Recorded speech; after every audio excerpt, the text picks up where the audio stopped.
안녕하세요, 최일입니다. 이번에는 최정석님의 질문에 대한 답변을 해볼 텐데 2020년 주식시장 전망, 채권시장, 부동산 시장 전망은 별도로 다룰 내용입니다. 이번에는 기술적 분석에서 왜 기본적 분석으로 제가 전향하게 되었는가에 대한 이야기를 좀 해보려고 합니다. 두 가지 파트로 이제 나눠서 한번 얘기해 보겠습니다.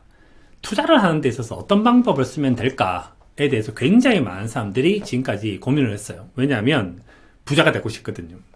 그래서 그걸 만들었던 역사들이 있습니다. 처음에 이제 약간 상식선에서 한번 출발을 한번 해보려고 해요. 제가 요즘에 제일 많이 나빠진 데가 눈이거든요. 눈이 왜 제일 빨리 나빠지는가 하면 인간이 갖고 있는 전체적인 기능 중에서 가장 오래된 기능이 눈인 거죠.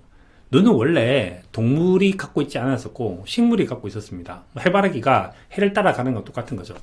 원래 저 바다 깊숙한 데서 출발을 했던 동물이 이제 이렇게 나와서 우연찮게 식물이 갖고 있는 그 눈을 이제 갖게 된 거죠.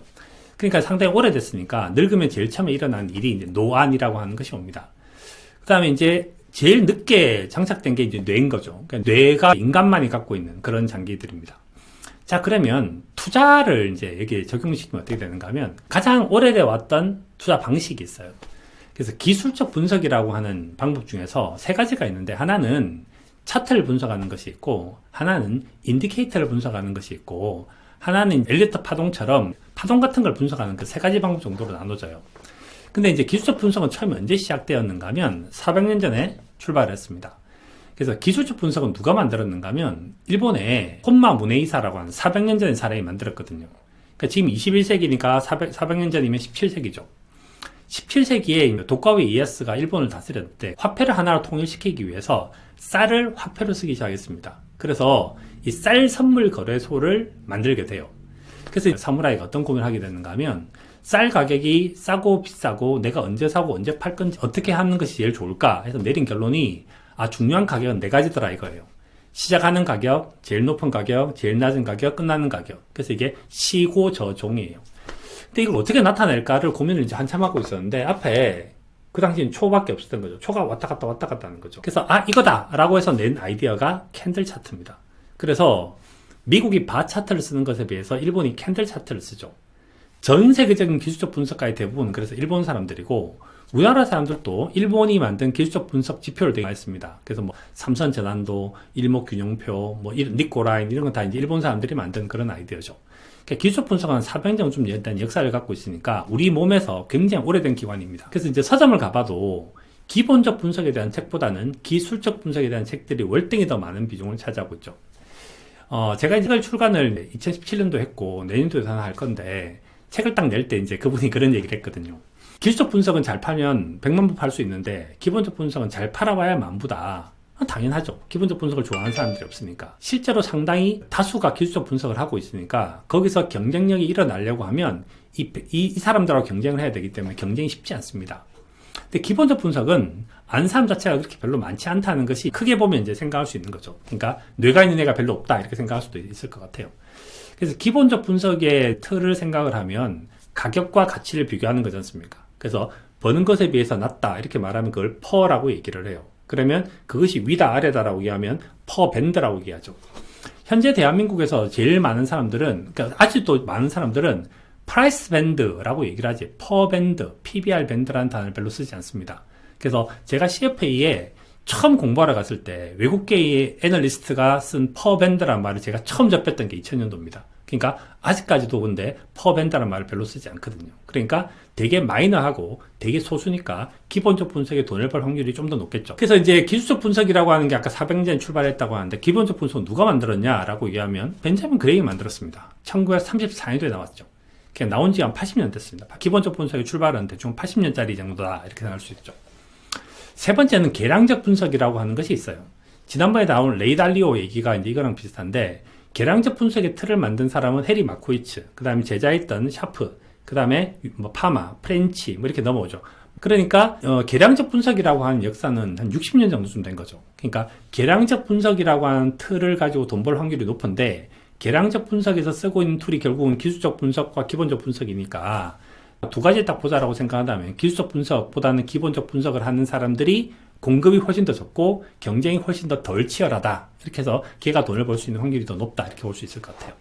그래서 이게 이제 좀 크게 본 그런 부분들이고, 하나는 이제 제 개인적인 그 느낌인데, 저희 이제 처음에 이제 미국에 불려갔을 때 당연히 기술적 분석가 있습니다. 아는 게 하나도 없는 상황에서 당연히 이제 기술적 분석을 하는 건 훨씬 더 만만한 거죠. 매출액을 봐야 되냐, 이익을 봐야 되냐, 순이익을 봐야 되냐, 뭐 민간 소비를 봐야 되냐, 기업 투자를 봐야 되냐. 근데 기술적 분석은 just price, 오로지 프라이스밖에 없지 않습니까? 그래서 이게 제일 쉬운 거죠. 그래서 당연히 기술적 분석을 시작을 했어요. 그 당시 제가 기술적 분석에 대한 책은 책장 이만큼 찰 거예요. 그러니까 뭐 잡지도 사서 받고 뭐 굉장히 많은 걸 공부를 했습니다. 근데 기술적 분석이 불편한 것이 크게 두 가지가 존재를 하는데, 하나는 마음이 안 편해요. 제가 이제 뭐 딜러 역할을 해서 딜링을 했었으니까 트레이딩 룸 같은 딜링을 합니다. 지금은 상상할 수 없겠지만 선물 옵션 거래를 하는 사람들은 자리에서 담배를 피울 수 있었어요. 왜냐하면 몇 초 만에 몇 억이 왔다 갔다 한다 이런 표현을 되게 많이 쓰는데, 하여튼 그렇게 되니까 거기서 담배 펴도 뭐 중요한 일을 하나 보다 이렇게 생각을 하는 거죠. 그래서 이제 그런 굉장히 치열한 곳에서 투자를 합니다. 그 당시에도 하루에 몇 억씩 벌었어요. 그 다음날 되면 하루에 또 몇 억씩 까먹을 수도 있거든요. 그러니까 엄청 불편해요. 집에 들어와 자는데 와이프가 이제 굉장히 이제 불편해하는 거죠. 그래서 이제 돈을 막 벌다가 돈을 못 벌기 시작하면 뭐 별의별 희한한 짓도 합니다. 뭐 침대를 돌리고 징크스 같은 거. 그래서 뭐 이거 하면 되고 이거 하면 안 되고. 그래서 온갖 징크스들이 막 만들어지면서 너무 불편한 거예요. 그래서 마음이 굉장히 불편하다가 첫 번째고, 두 번째는 내 시간이 없어요. 장이 땡 시작을 하고 난 다음부터는 시장이 이제 목매야 되는 것들이죠. 그러니까 시장이 목매야 되니까 뭘 할 수가 없어요. 제가 예전에 되게 재밌는 얘기를 들었는데, 그 개를 키우는 사람들이 제일 큰 불편함은 해외여행을 못 간대요. 개 밥 줘야 되기 때문에. 근데 트레이딩을 하면 기본적으로 그 불편함들이 존재를 합니다. 왜 존재를 하냐면 프라이스밖에 보지 않습니까? 프라이스는 누가 만들어야 되는가 하면 수요와 공급이 만들어야 되는 거죠. 그럼 수요가 어떤 생각을 하고 공급이 어떤 생각을 하는지가 차트 통해서 드러나고 있으니까 얘를 계속 쳐다봐 줘야 되는 거예요. 쳐다봐 줘야 되니까 제 시간이 없어지게 되는 거죠. 처음엔 이제 뭐 틱 차트를 보다가 나중에 분봉을 보고 그 다음에 시간봉을 보고 계속 바꿨음에도 불구하고 너무 불편한 거예요. 그래서 그게 진짜 싫었어요. 그럼 세 번째는 뭐가 싫었는가 하면 내 인생은 없고 남의 인생만 있다는 생각이 들었어요. 내가 의사결정을 하는 것이 아니라 남이 의사결정하는 거지 않습니까? 이 포커로 치자면 내 패를 보는 것이 아니라 자꾸 상대편만 보고 있는 거예요. 제가 살까 말까, 제가 올릴까 떨어뜨릴까. 그래서 매일같이 그걸 보고 있으니까 뭐 하여튼 이런 이제 이유들이 되게 불편한 거죠. 그러니까 사이즈를 키우기도 되게 힘들고 굉장히 남한테 매여 있고 이렇게 되니까 되게 힘듭니다.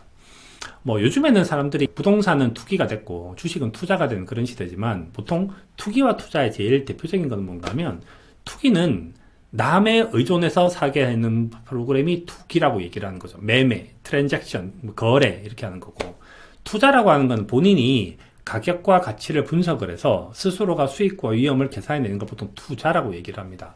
그러니까 투기적인 방식, 매매적인 방식이 기술적 분석이라고 하면 투자적인 방식이 훨씬 더 기본적 분석이 훨씬 더 가까운 거죠. 시간이 지나면서 돈의 규모도 좀 커져가고 마음도 좀 편안해야 되겠고, 이렇게 되니까 기술적 분석에서 기본적 분석으로 움직이게 된 것 같아요. 기본적 분석으로 움직이게 되니까 이제 어떤 장점이 생겼는가 하면, 이쪽에서 나온 돈이 뭐 크긴 크지만 여하튼지 투자를 해놓고 난 다음에 바깥에 가서 강의를 해도 되고 바깥에 가서 운동을 해도 되고 그게 불편하지 않다는 거죠. 그 다음에 새벽 3시에 일어나서 다우지수가 어떻게 되는지 확인 안 해도 되고, 그 다음에 트럼프가 오늘 무슨 말을 했는지 그 뉴스 안 봐도 되고. 그래서 저는 기본적 분석으로 돌아섰을 때 이제 저한테 가장 중요한 자유가 생겼고, 그 다음에 투자 규모를 키울 수 있는 용기가 생기고, 그 다음에 실제로 원하지 않는 방향으로 갔을 때도 인내할 수 있는 것이 생기지 않았을까, 이런 생각이 들었습니다. 그 다음에 이제 제가 막 강의를 해서 기법을 알려줬을 때 사람들도 그 얘기를 했거든요. 그러면 네가 그런 걸 다 가르쳐주면 사람들 기본적 분석 돈을 벌 수 없는 것이 아니냐, 이런 얘기를 했는데, 버핏 할아버지도 그 얘기를 했는데, 시장은 일정 정도쯤의 다양성을 항상 유지시킬 것이다 라는 얘기를 했고, 사람들은 불편한 걸 좋아하지 않습니다. 여전히 기본적 분석가들은 마이너하고 그 사람들이 훨씬 더 남들이 가지 않은 길을 갖고 있기 때문에 그쪽에 돈을 벌 수 있는 기회가 훨씬 더 많지 않을까 라는 생각이 듭니다. 그리고 기본적 분석은 저한테 상당히 많은 이제 즐거움을 주죠. 알아야 될 것, 그 다음에 공부해야 될 것이 상당히 많고, 그리고 그것이 전혀 불편하지 않고 저한테 아주 즐거운 놀이로 이제 되고 있는 것 같습니다. 그래서 이것이 제가 기술적 분석에서 기본적 분석으로 돌아선 이유고, 시청하시는 분들이 기본적 분석에 대해서 공부를 좀 했으면 좋겠다라고 생각하는 그런 이유도 한 것 같습니다. 네, 여기까지 하겠습니다.